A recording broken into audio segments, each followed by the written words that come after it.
Along, I'm going to have Neil make the two presentations back to back, and he's going to spend less than 30 minutes. Definitely less than 30 minutes.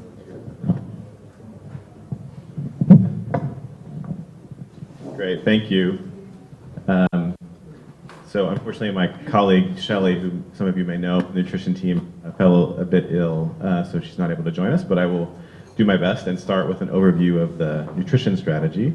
So I actually work on our policy and advocacy team, but I support our nutrition team, and so we'll talk through the program strategy and then I'll talk about our advocacy work.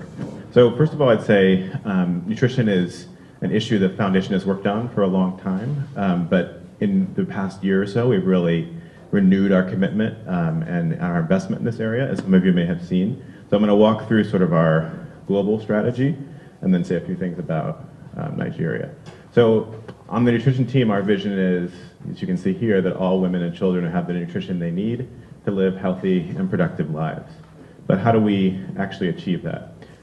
Well, first, it's good to understand the problem. And a couple of years ago, the Lancet series did a survey and discovered that 45% of deaths of children under 5 are attributable to undernutrition. And it's not just death that results. There's also a real issue around physical and cognitive impairment as a result of undernutrition.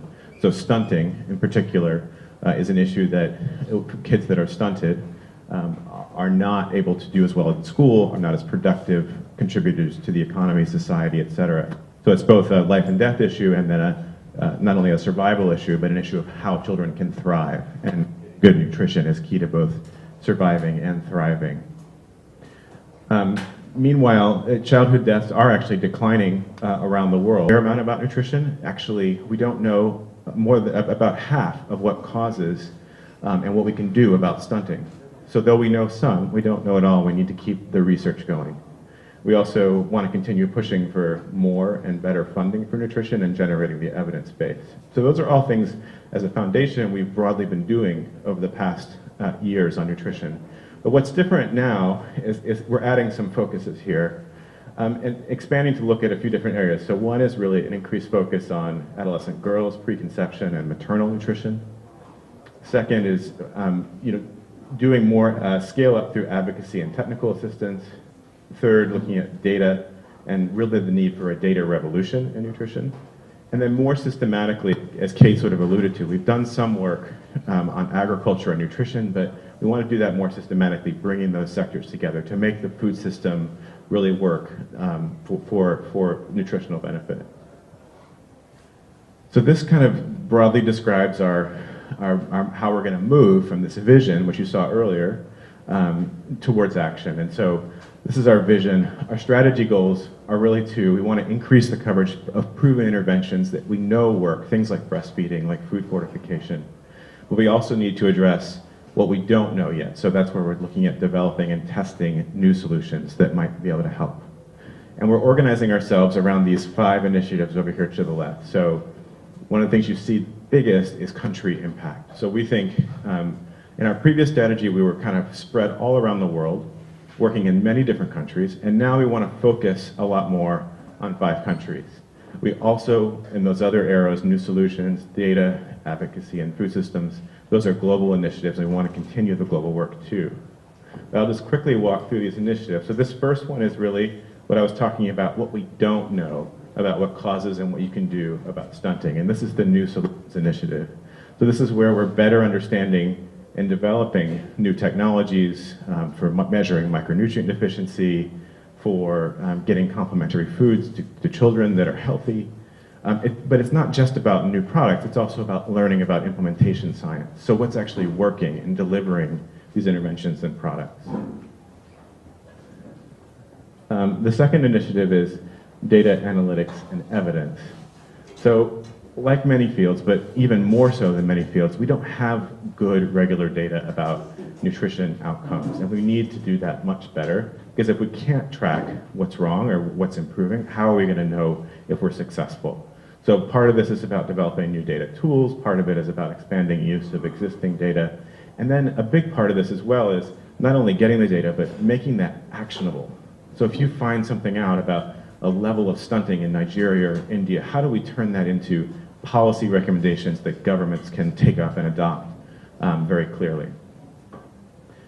Next initiative is advocacy, policy, and alignment. So like I said before, 1% of ODA for nutrition, 45% of the cause of child deaths.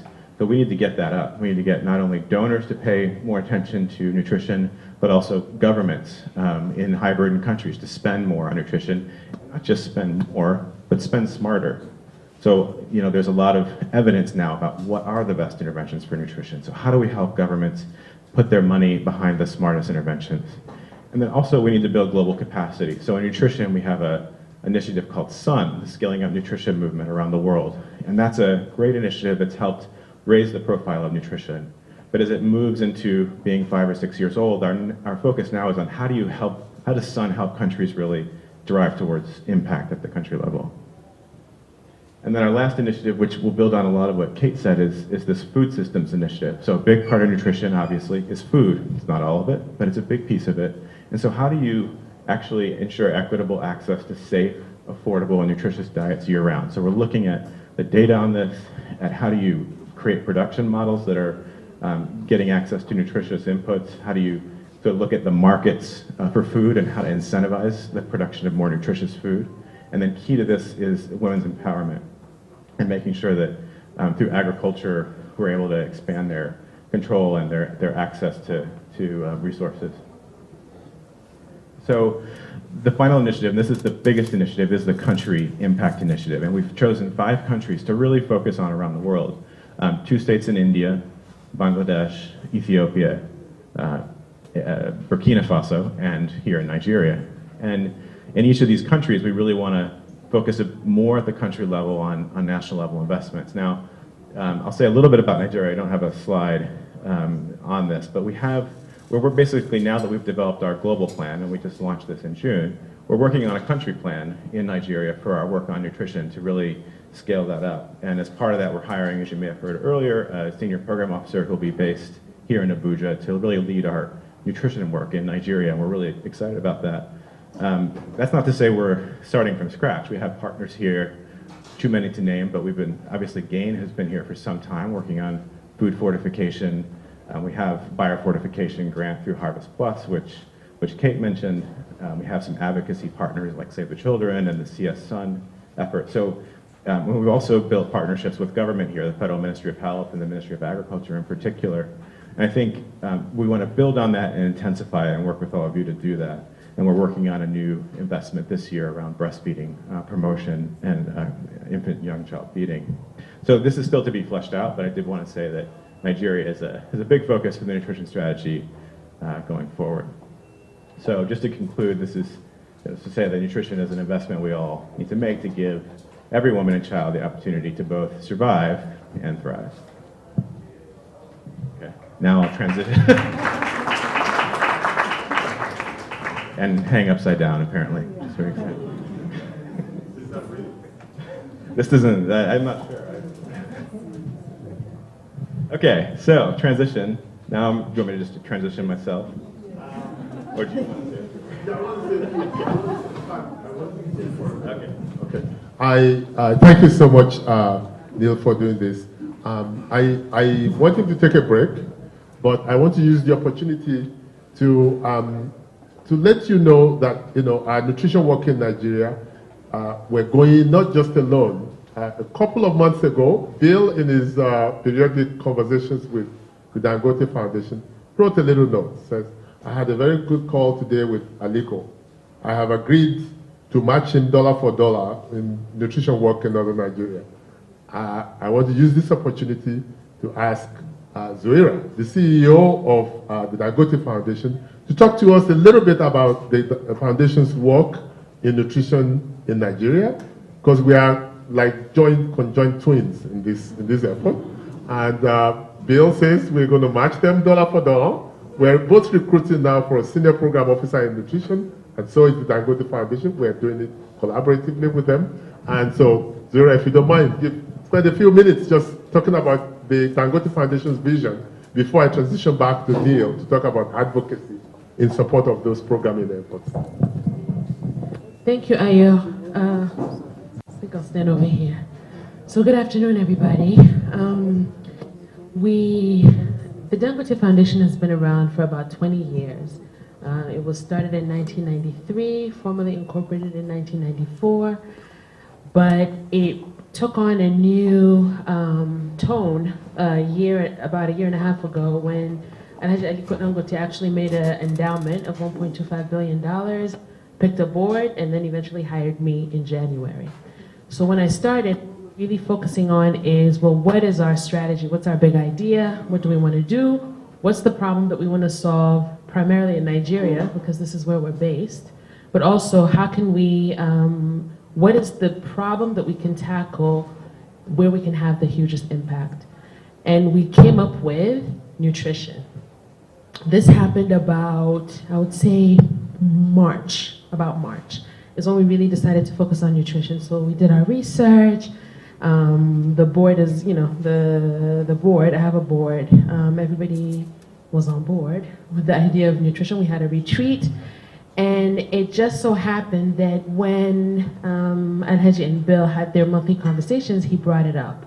And that's when Bill said, well, we're also working on nutrition and we're looking to scale this up, and we have a new nutrition strategy, and Nigeria is one of our countries of focus. So I think it all came together perfectly. At a time where we were focusing on nutrition, the Gates Foundation also was doing the same. So now really the effort is to see what are the areas in which we will collaborate. Collaborating and doing it together doesn't mean that we will do exactly everything together, but really pick areas where we can maximize our impact when we do it together. So I'm very happy. Actually, it was very fortuitous. It was perfect. It was like a perfect alignment that wasn't pre-arranged or predestined. I guess it was predestined, but it wasn't pre-arranged. And so it just happened to be what we wanted to do, and it's what they wanted to do. So really, the focus of our foundation going forward is really on improving the nutritional outcome of people in Nigeria, women and children primarily, reducing the number of deaths due to disease. You saw Neil put up all the numbers. I don't have to go through the same. We have the same evidence they have. And we really feel that this is what we need to be focused on. This is what we want to do. So this is where our partnership is headed towards. So thanks, Aya. Thank you very much. She didn't know I was going to call on her. In fact, 20 minutes ago, I didn't know I was going to call on her. But there we are. We're taking a little bit of liberty. This session will go on till 5 o'clock. We're cutting back on the wrap-up session. So we've got 2 more presentations to make, and then it will be over to you. Great, thanks. Okay, so me again. Sorry for that. So I'm going to change gears a little and talk. You've heard about some of the different programs the foundation funds and invests in and partners with, and I wanted to now talk about sort of a functional area of our work. And one of the things that across our programs we believe in the importance of policy and advocacy work. So I'm just going to quickly share kind of what that means for us at the foundation and give you an example of what it really means practically. So as you probably know, our global programs are organized into 3 divisions: global health, global development, and then global policy and advocacy. So obviously, advocacy sits in global policy and advocacy. And while the global health and global development programs are focused more on direct investment in achieving programmatic outcomes, what we do in what we call GPA is more leveraging and partnership. So how do we take the investments we're making, which even though we're the largest foundation in the world, the investments we're making are still a drop in the bucket compared to the need. And how do we build partnerships with others? How do we get others excited about these issues so that we can achieve the impact we want? So in GPA, we have a bunch of different divisions.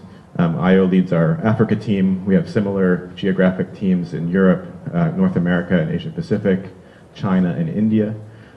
We have a sort of a policy team called Development Policy and Finance, which crunches the numbers and makes policy advice. And we've got tobacco, we've got a whole bunch of different teams. And then the team that you probably interact with the most is the team I'm on, which is called RAM Advocacy and Communications. This is just a little bit of an overview of what we do, kind of our goals in global policy and advocacy. We work on mainly resources like finance and policy. We're trying to get the most out of the aid system, and we're trying to help harness domestic resources in key high-burden countries. And we also work on policy, so we try to shape policies in donor countries and global forums, and we also work with partners to shape policies in emerging and developing countries. And then in certain geographies, like India in particular, we're supporting selected delivery efforts in countries. So these are where our offices are around the world. You may know, I assure you we do know where Nigeria is. It looks like this is kind of Mali, so sorry about that. I inherited this slide from someone else, and I saw that just now, and I thought, yikes. So we know where Nigeria is, so apologies for that. Mali's important too, but yeah, whoops.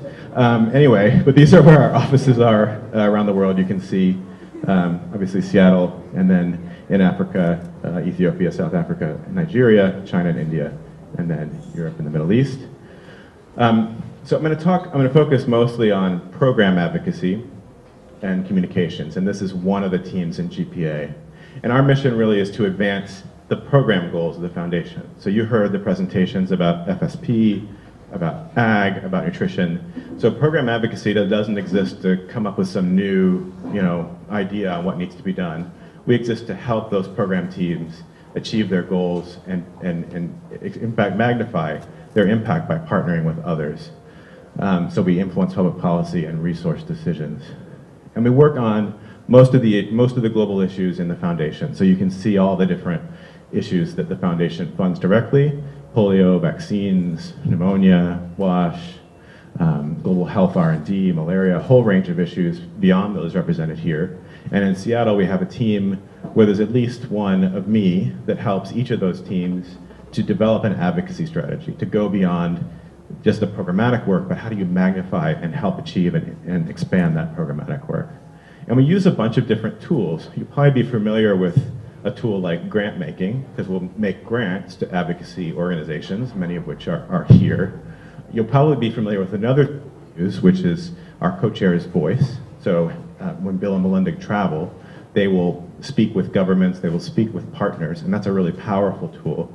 But we also have other tools that we use in our toolbox in advocacy. We do awareness raising, we help support coalition building. Sometimes it makes sense for the foundation itself to convene partners for whatever reason to bring people together, so sometimes we'll do that. Sometimes we'll engage in trying to build political will or in knowledge sharing across countries. So those are just some of the toolbox that we have. So just to make this a little more specific, I'll just quickly kind of give an example of what that means practically for nutrition advocacy, and just kind of walk you through what we do. This you don't need to read. This is our sort of nutrition advocacy and communication strategy. But I wanted to put it up here because it kind of illustrates the point. So those two goals up on top, program goals: increase effective coverage of proven nutrition interventions, develop and test new solutions. For our advocacy work, that's our North Star. Those are the goals the program has agreed and our co-chairs have agreed. So we exist to help achieve those goals. And then we do that in a couple different ways. So in the case of nutrition, we have an initiative called Advocacy, Policy, and Alignment. And there's two goals there. We want to get increased financial and political commitment to nutrition and more effective spending by donors and high-burden governments. And then we also want to help improve capacity and coordination of the global architecture to support countries. So under that, you can see we break that down a bit further. We've got targets, we've got sub-initiatives. We're trying to be very specific about the ways we're advancing the goals to magnify the impact. The other big area is this country impact work, and just because it's smaller over the side here doesn't mean that it's not anywhere. In fact, it's even more important. But here we're supporting the team to really not only have the team make the grants in the country, but then leverage that by working to get greater political commitment, financial commitment by those governments. So in our 5 countries, India, Nigeria, Burkina Faso, Bangladesh, and Ethiopia, we are developing advocacy strategies to support the program team. So for each of those issues I showed, the foundation has sort of an advocacy strategy that we're advancing. Now, I'll just try to make this a little more real in the case of nutrition, which is what I work on. So I'll talk about a few global advocacy things we do on nutrition, and then I'll talk about some things we're doing in Nigeria. So at the global level, as I mentioned before, we're big supporters of the Scaling Up Nutrition movement, a global effort to really catalyze investment in nutrition. And we support them financially as well as with our time. So our staff will engage in various committees and processes. We also provide a grant and communication support for something called the Global Nutrition Report, which is an annual report which gives you all the latest data on what's going on in nutrition. It tracks commitments that people made at the big nutrition summit in 2013. So that's another way we sort of contribute. Another way we contribute is, as I mentioned, co-chair voice. So just in June, our co-chair Melinda Gates was in Brussels and announced our nutrition strategy there, and money we'd be committing over the next 5 years. And it wasn't just an announcement for the purpose of the announcement. We did it intentionally in Brussels because we knew other key European donors that should be spending more on nutrition, but maybe were underinvested, like we were, would be there. And we wanted them to hear Melinda make that commitment as a way to inspire them to invest more as well. So we use co-chair voice as a way to really help the community achieve its goals.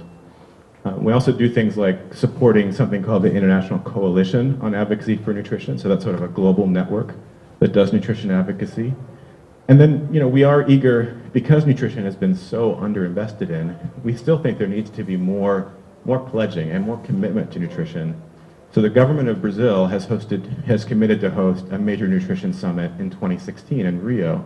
And we think this is a really exciting moment because Brazil, as you saw earlier, has actually had tremendous progress in reducing its stunting. So Brazil calling countries of the world to learn from its experience and to make commitments there, we think is powerful. So we're providing support to them as they request it. And then we also support a range of advocacy grantees in various donor markets to press for increased ODA. So that's kind of the global work. Then, just to give a case study of a country like Nigeria, how advocacy plays out, we have partners here, like Save the Children Nigeria, who have been doing advocacy on nutrition for a long time that we support.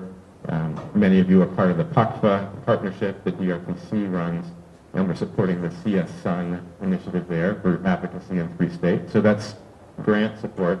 But we also do direct engagement, so our leaders, as well as our country representative and staff, will engage. And then lastly, and you just heard about this, but I wanted to flag again the importance of this emerging partnership we have with the Dangote Foundation, where, I think combined we can really make a big difference on this issue. So that's it, kind of a case study, and I'll stop there and turn it back over to Annie. Thanks, Neil. That's fantastic. Okay. I know I and the panelists have had the chance of getting up and down. You haven't. And I fear that some of you are like the colleagues who can excuse of that and so. So before, you have 5 more minutes for Buckley to give her presentation, and then we'll have an energizer. If you're still falling asleep by then, we'll take more drastic measures.